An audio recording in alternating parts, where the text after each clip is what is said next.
So much of my work is empowering people's consciousness such that they can begin to see their cause, that which is motivating them in their lives that they've unconsciously been taken for granted, that we're unconsciously the expression of forces that have been running us, that we've all inherited when we take on a body, and that we all acquire through the course of the development of our life, that we are unwittingly the puppet of.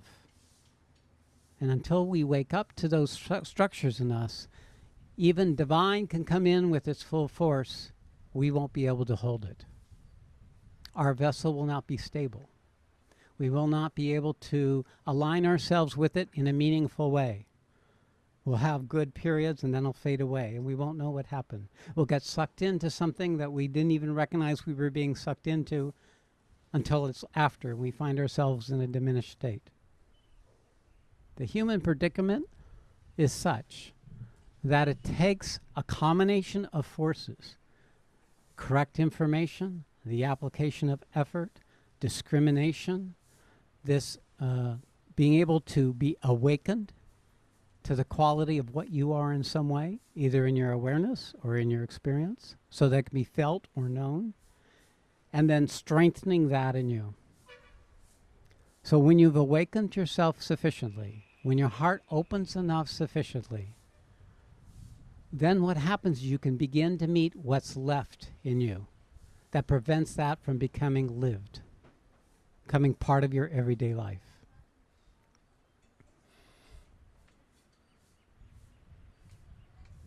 So we have a group of 37 people here with us in India, this trip. We do 6 days and 9 days, travel the world. And in that process, I basically create a cauldron in which this process I'm describing to you can be articulated and experienced for yourselves. Once you can get the key, the secret, the key of moving into alignment with what is trying to awaken in you, you can then become a collaborator with a process that will ultimately take you to your divine authority, to your divine reality that you are. Now, that's the track. It's not anything I did. It's not anything that I making happen. It is what happened to me spontaneously and naturally, that there is a structure for the unfolding of consciousness. When you wake up to this structure, it reveals itself. When you meet the challenges at each stage of the journey, then at some point you can bring back the accurate knowledge of what it takes to travel this journey.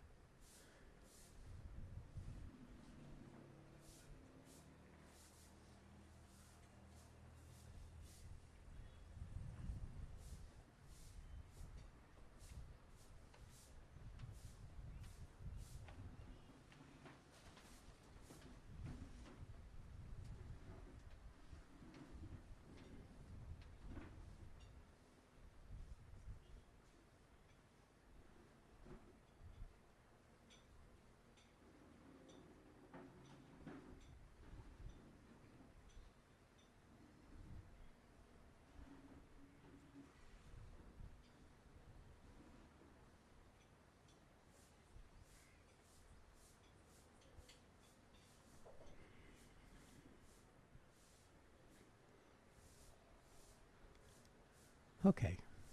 Doesn't make any difference what I talk about. It pretty much is just something that happens. It arises up. Somewhere here, this is useful information. I have no idea. But what I can do now is open it up for those of you who have questions. And you can ask anything those of you who are new, if you want to have questions about how I work or what is the nature of the journey for you, where you are or what you're working with, feel free to come forward. This is really an introduction for those of you who are new. Part of my work is this outreach right now. I am looking for a few who will be able to strip away what separates them from the divine reality.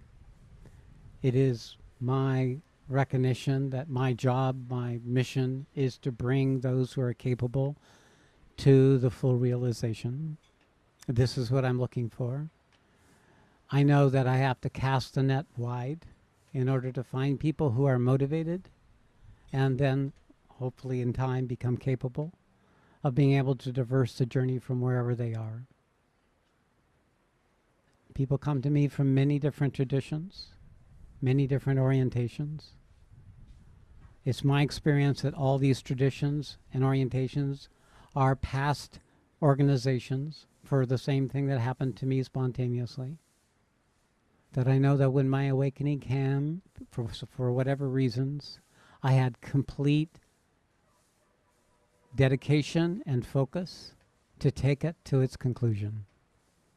And I literally gave up my life completely. Satchamai took care of my material world. I wrapped up my businesses. I came here to India. I spent years in silence, years in inner states of ecstasy and merger and bliss. I studied the Bhagavad Gita. My teacher was an Indian Brahmin, and he had come to his realization through the Bhagavad Gita.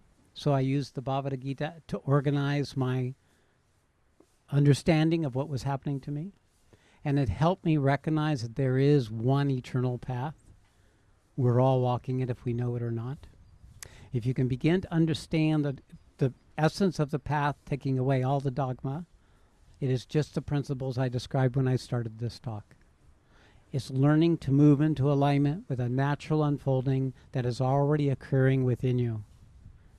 That it doesn't require you to be in a particular way except committed and dedicated to that which is awakening in you to make it real in your life. And then the rest the universe provides. It'll provide you the guru. It'll provide you the guide. It'll provide you the circumstances and the challenges. You don't need a dogma. You just need to understand how it works. It works very similar to how human life works, how we develop as human beings. As we come out of our childhood into our adolescence, each has its role, each has its drama, each has its piece in the unfolding of our individuality. We come into our adulthood, young adulthood. We then take on the burden, the responsibilities of life to whatever extent we're capable of. And when we complete each of these stages, we become more attuned to broader issues.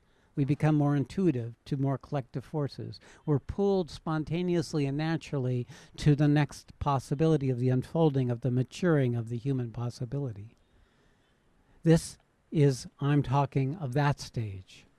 Everything that happens on the spiritual path is actually developmentally very similar to the stages we went through as human beings.